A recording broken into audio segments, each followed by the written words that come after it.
नाव छोटे आहे परंतु काम प्रचंड मोठं आहे। आणि माननीय उपमुख्यमंत्री महोदय एकनाथजी शिंदे साहेब त्यांच्याच आशीर्वादाने या संप्रदायामध्ये या संप्रदायाच्यासाठी आपण काय काय करू शकतो या दृष्टिकोनातून कार्य करण्याचा प्रयत्न करतात। माऊली मी स्वतःला भाग्यवान समजतो। कार्यक्रमाची सुरुवात आपण नाशिकमध्ये केली, तिथं पण आपलं दर्शन घेण्याची संधी मला मिळाली आणि आज समारोपाच्या काल्याच्या कीर्तनालाही मला उपस्थित राहण्याची संधी। आपण बघितलं असेल नाशिकला कुंभमेळा तर 2027 मध्ये होणार आहे, परंतु आपल्या कार्यक्रमाच्या माध्यमातून 2027 ची झलक आपल्या नाशिकच्या कार्यक्रमामध्येच तुम्ही त्या ठिकाणी दिलेली होती। प्रचंड समाज त्याही कार्यक्रमाला उपस्थित होता आणि आज पाऊस चिखल वारकरी बांधव म्हणजेच वाटकरी बांधव आहे आणि म्हणून या चिखलात पण वाट काढत आपण सर्वजण एवढ्या मोठ्या संख्येने आलात। खरं म्हणजे माननीय उपमुख्यमंत्री महोदय एकनाथजी शिंदे साहेबांच्या आदेशानुसार आज आमदार महोदय पण इकडे आहेतच, परंतु सचिव महोदय पण आम्ही या कार्यक्रमाच्यासाठी खास तुमचे आशीर्वाद घेण्याच्यासाठी उपस्थित आहोत। आपण बघितलं असेल की उदयजी सामंत साहेब पण येऊन गेलेत।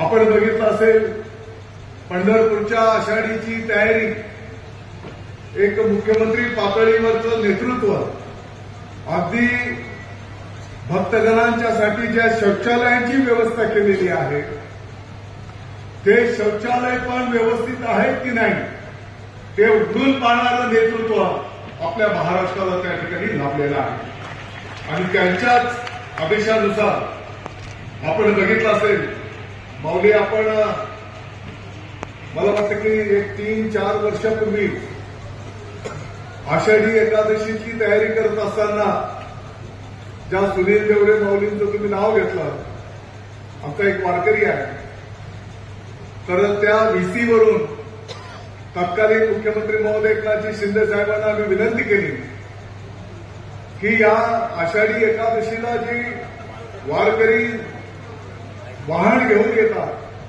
त्या वाहनांना टोलमध्ये सूट मिळाली पाहिजे।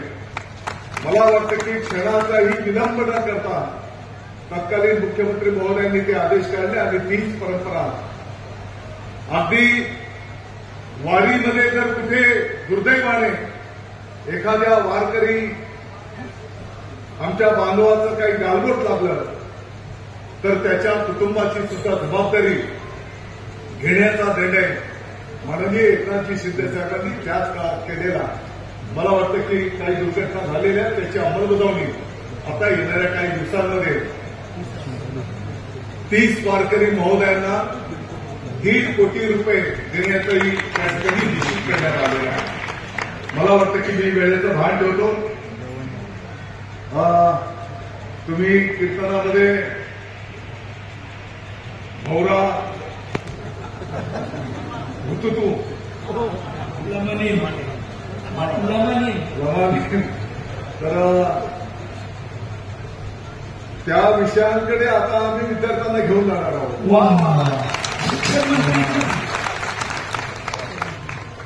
विट्टी दांडू,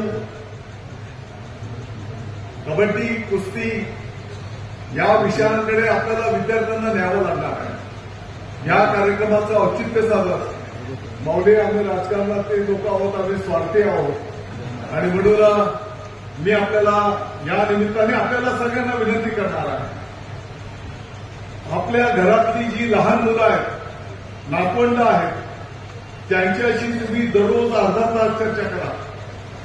आई वडिलांना पण माझी विनंती आहे की आपल्या लहान मुलांशी दररोज सायंकाळी अर्धा तास बोला की बाबा आज तुला शाळेत काय शिकवलं, तुला काय अडचण आली का? माऊली माझी आपल्याला या कार्यक्रमाच्या निमित्ताने विनंती असणार आहे.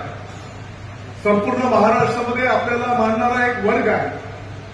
आपल्या सर्वांना माझी विनंती आहे, जेवढा हा सप्ताह आपले मंदिर महत्वाचे आहे आणि संत जगद्गुरू महाराजांनी पण आपल्याला, ज्ञानेश्वर माऊलींनी पण, तुकाराम महाराजांनी पण आपल्याला तेच आशीर्वाद दिलेले आहेत की आपल्या आपल्या गावातल्या शाळा ती पण एक छोटीशी मंदिरच आहे.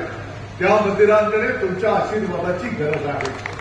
आणि म्हणून आपल्या आपल्या गावातल्या ज्या शाळा आहेत त्या शाळेला आपले आशीर्वाद असू द्या.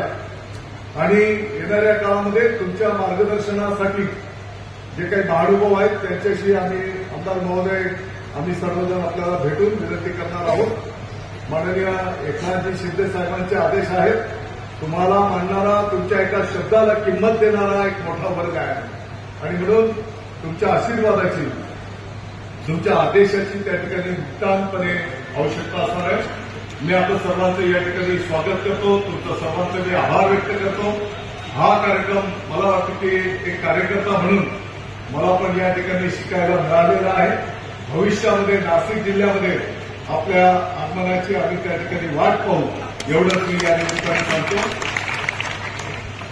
आणि येणाऱ्या काळामध्ये शालेय अभ्यासक्रमामध्ये आपले जे संत साहित्य आहे ते पण या, कारण तो शेवटी तो विद्यार्थी आपल्याला उद्याचा भारताचा नागरिक घडवायचा आहे, राष्ट्रभक्त आपल्याला घडवायचा आहे. आणि त्यासाठी तुमच्या सर्वांच्या आशीर्वादाची, तुमच्या साहित्याची त्या ठिकाणी मार्गदर्शनाची आम्हाला गरज आहे आणि ते तुम्ही निश्चितपणे कराल.